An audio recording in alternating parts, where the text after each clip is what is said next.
Welcome to this video where we are going to solve a question based on dynamics. So this question goes like this. They're saying a ball of mass m1 is hanging vertically, is connected to a block of mass m2 lying on a rough incline. So we have to be focusing on these two words. One, they say rough. I have to underline this. Incline surface by means of a light non-stretchable cord over a massless pulley, frictionless pulley, as shown in the figure below. So the figure that have been given has to be this one. Now this has to be the figure we are going to be looking at. So the question continues. They're saying, as shown in the figure below, okay, the surface is inclined at an angle of theta. This has to be the angle we are talking about. So they're saying, show that the acceleration of the system has to be given by this. Okay, so for these two diagrams, just from these two things, you find that since they are connected by the same string, meaning that they are going to have the same acceleration as well as the same tension. So the best way of handling this question, one, you need to understand to say what will be the free body diagrams for this one and that one. The meaning of free body diagram simply means the diagram which shows all the forces that act on a given body, or rather to say on a given object. Alright, so if we try to proceed, we try to solve this same question, we are going to find that this one, if I'm to draw its own free body diagram on that one, they are going to look like this. We have to understand what forces are going to make this one go down. By the way, the one which is going to be the larger mass makes the entire system move in a specific direction. This has to point upwards, this one is going to point in that given direction, meaning that the acceleration has to move like this, it will be moving towards like this. Now we have to be asking yourself, what force makes this one slide down? It's due to its weight. Its weight force is the one which is going to make it move downwards. Now how are you going to resolve the forces here? How are you going to show the forces in this given diagram?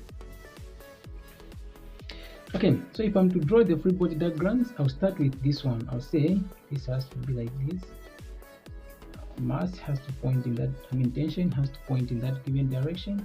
We also have the weight of this one, which is going to be m1 g as the first weight. This one has to be my tension. Acceleration is pointing vertically upwards. The other one, which is on the incline, has to be like this. Has to be like this. So it is going to have the weight pointing in this given direction. I'll say m2 g. So if you check, we have the theta which is going to be formed at this given point. Theta is going to be at that given angle. So I want to resolve this one into its components. It is going to have two different components. One component is going to face in that given direction. The other one is going to face in this given direction.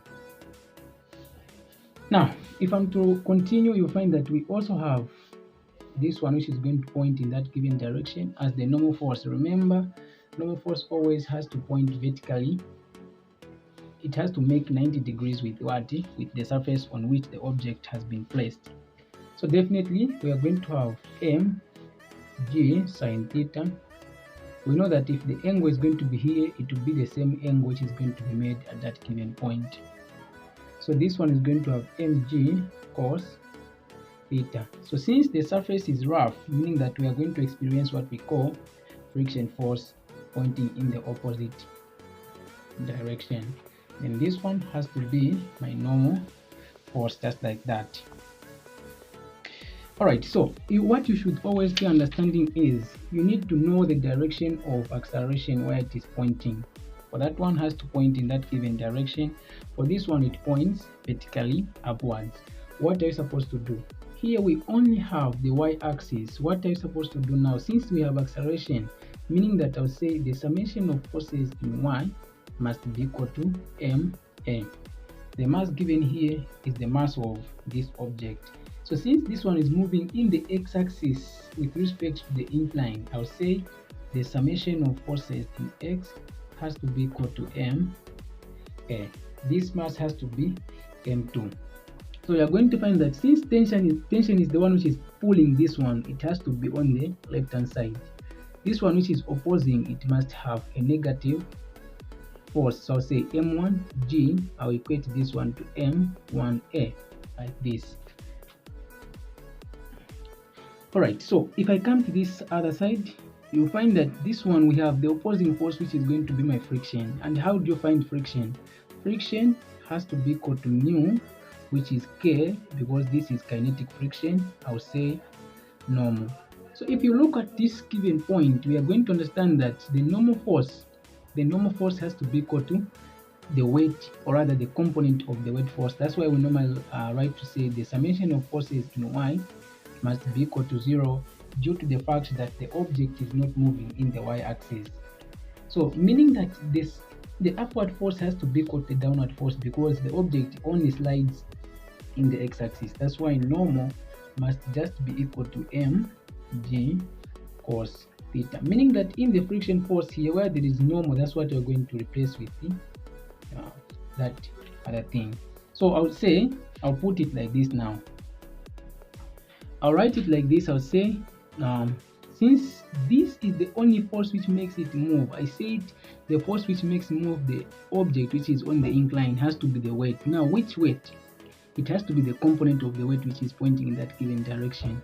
So I'll say mg sine theta minus friction. It has to be equal to m, I'll say m2 a. Okay. So if we proceed, you find that we are going to have two different things here. What are you going to put where there is friction force here? I'll say mg, this has to be m2, so I'll say sine theta minus, I'll write this. So where there is normal force, I'll replace with that one. It is going to be mu k, I'll say m2 g cos theta. It has to be equated to m2 acceleration, just like that. Now, if we try to look at these two different equations, if we check clearly, we have two different masses. In short, here we also have the tension which is pointing in that given direction. Where is this tension coming from?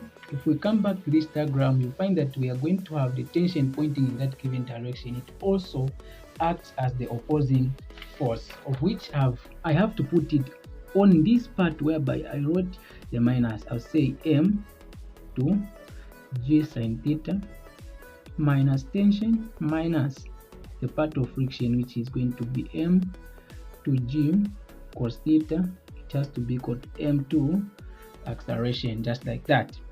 Now, to combine these two, you find that if you add this equation and that equation, you are going to come up with something which is going to be very, very simple for you to easily show that the acceleration is given by what we are showing on the question. Now, how are we going to solve that? I'll say this has to be my first equation, this has to be my second equation.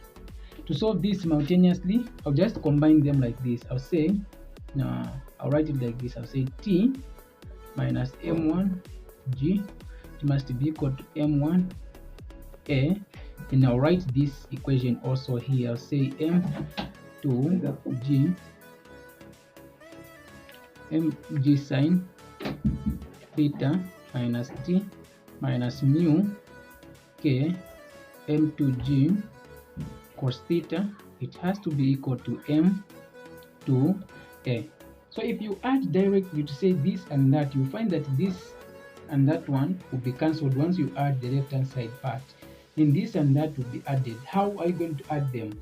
You are going to understand that this one is going to start, I'll say m2 g sine theta k minus, I'll write this one, I'll say m1 g minus mu k, say m2g cos theta. I'll equate these two now. I'll say m1a plus m2a, like this.